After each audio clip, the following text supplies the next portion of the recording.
What's going on, guys? Welcome to a new video.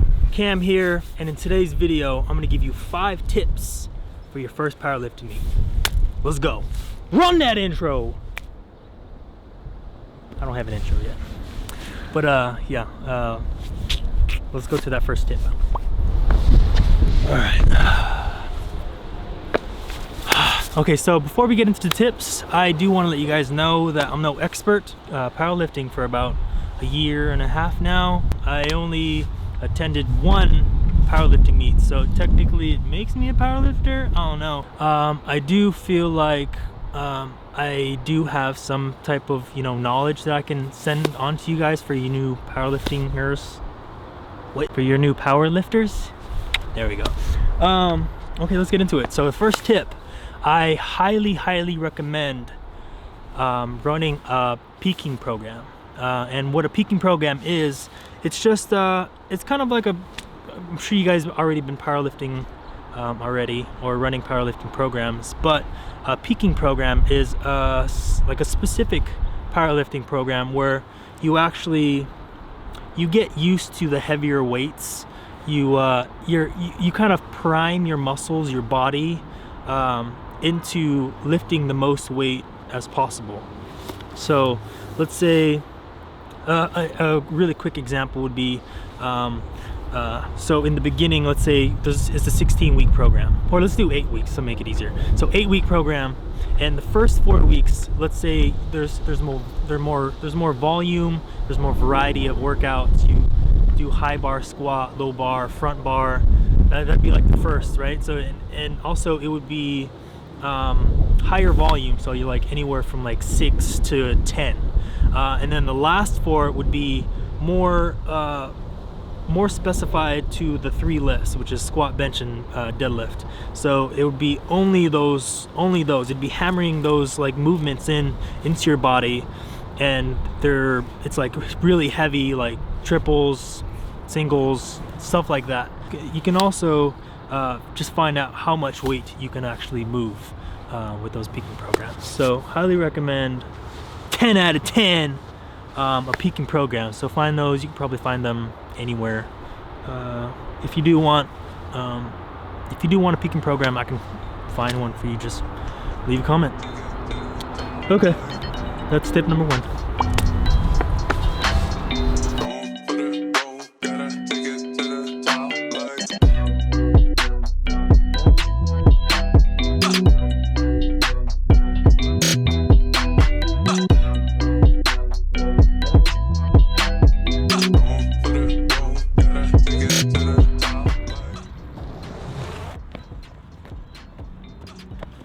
Oh, and if anybody notices, I haven't filmed for like the last 3 days, so if you notice that anything changed, that's why.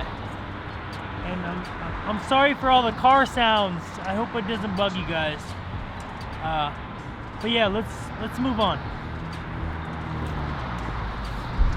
All right, so there's rules to everything. Sorry, don't mind the wind. And please don't mind the cars in the back. I hope this new little dead cat works. But what I do want to say is that there's rules to everything. Oh, sorry. Okay, so in life, there's just rules to everything, and that also applies to powerlifting. So when you go to your first powerlifting meet, prior to going to your first powerlifting meet, you want to know the rules. And there's plenty of rules depending on what federation you go to. I personally go to USAPL. So USAPL is known for having more strict rules than other federations. So what I did personally is that I went to YouTube, I went to their actual website, and I did the research and I learned the rules inside and out before I actually went to the powerlifting meet. So I highly recommend, before even going to the powerlifting meet, is to do the research. You don't want to go there and you want to PR, like 110%, make the lift, and then not apply to the rules and get red lighted. before you go there, make sure you guys know the rules. That's rule number 2. Let's go to rule number 3.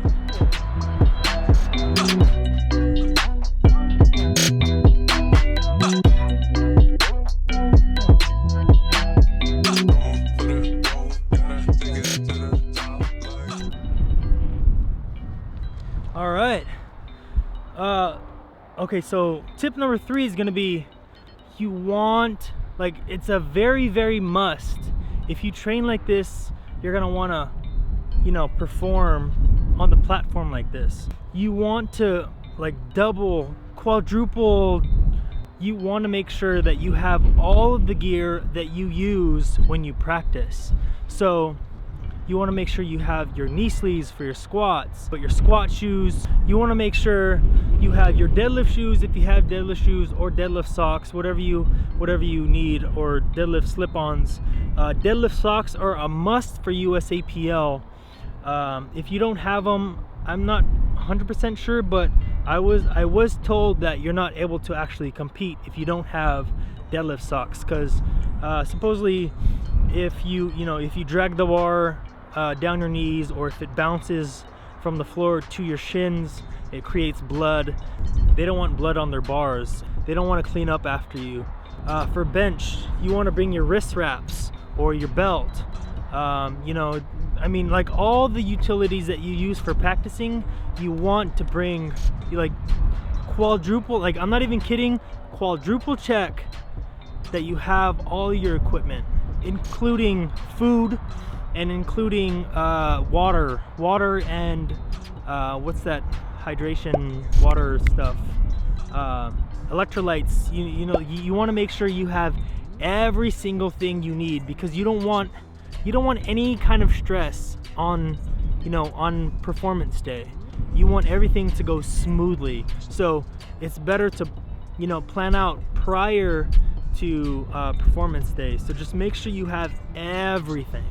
Okay, that's tip number 3. 2 more left. Let's go.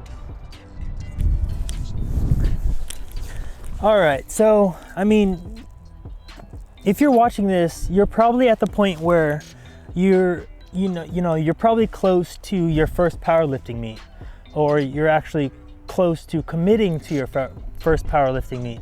At this point, you're putting a lot of stress on your body, to the point where you're fatigued, you're tired from day to day, and you're wondering why. It's probably from powerlifting. Or you're not getting enough food in your nutrition in your diet to kind of branch off of that. I highly recommend, you can follow a lot of other people for you guys to meg squats. If you watch one of her videos regarding your first powerlifting meet, she actually recommends to not cut weight. You really only want to cut weight if you're trying to beat a record, or you're trying to beat somebody else in your weight class. If you're watching this, you're probably not rank in the top 10 in your class weight. In your body weight. So I'm pretty sure if cutting weight, you're not the happiest person. You're not having fun. It's a chore. You have to eat a certain thing in order to cut weight. When you're hungry, the Snickers commercial. Jimmy, I want you to make balloon animals. Are you okay? Coach, Eat a Snickers. why is that, Chief? You get a little loopy when you're hungry. Better. Now let's go! You're not you when you're hungry. You're not the happiest person. You're not acting yourself, and you don't want to. You want to be at 150% on game day, on that platform, on your meet day. You want to be 150%. You compete at your normal body weight. Like for me, I'm 195 now. I feel great.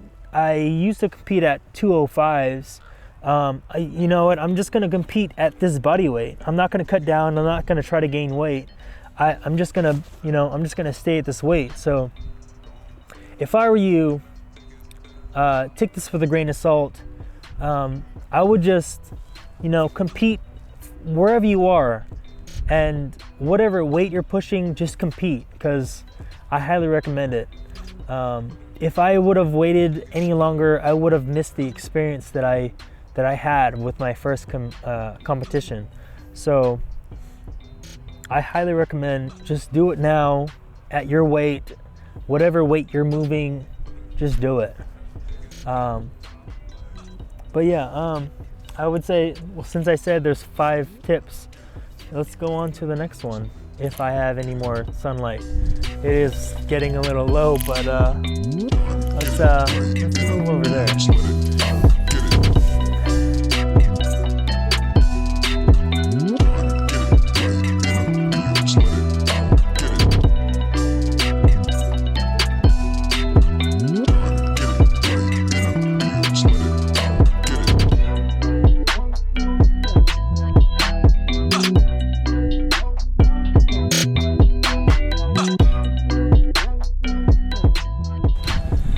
All right, well, to end off this video, well, this one kind of branches off the last topic, which was to be happy, you know, to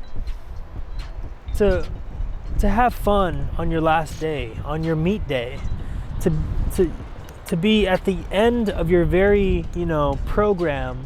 You want to be happy, and to do that is to you know, eat as much as you can, and drink as much as you can, and the way to do that is to not cut weight. So, I mean, my main point, which is point number 5, is to drink plenty of water and to drink and to eat to a happy stomach, because on game day you don't want to be bloated. You don't want to be uncomfortable on game day. You want to be comfortable, you want to be happy, you want to feel like lifting. Cause I know there's some days where, you know, you get into the gym and you just don't feel like it, you know? But you want to do everything in your power to, you know, to make that competition day, your meet day, the best possible day that you can. And, you know, just to end off the video, the very, very last tip is to just have fun. You know, it's, you know, I've learned that life is too short and you want to make the most out of it. So just have fun. I mean, powerlifting, there's no pressure involved unless you're at the very, very tip top of the pyramid. Then there's a little bit of pressure. But, you know, if you're at the, you know, low tier to mid tier like I am, you know, there's no pressure involved. It's all personal. You get involved into powerlifting because you like it, and I love powerlifting. I love lifting in general. You know, after a while I learned, you know, powerlifting, it's not known, you know, in college, it's not known to like get you a scholarship to, you know, a higher up a college. It's known for kind of a personal, you know, uplifting. And, you know, if you're into powerlifting, you know, I give you props. I just want to leave you with one thing, is to just don't let anything stop you from doing what you want to do. And if you're into powerlifting and people are telling you to not do powerlifting because there's no beneficial, you know, you can't get into a better college, there's no, you know, you can't get a lot of money out of it because powerlifting, there's no money involved. If you get into a powerlifting competition, there's not a lot of money involved. I want this to be my motto. I want this to be my very, very, very, very top motto, is to just do what you love and don't let anyone stop you. I guess I can end that off with that. I hope you guys liked the video. I did enjoy making it. And yeah, please don't mind the, you know, the amateur video things, because I'm still trying to learn this new camera, I have a new mic that I'm trying to learn, a new shotgun mic, so please don't mind the audio. I'm still learning. So yeah, bye. Fuck.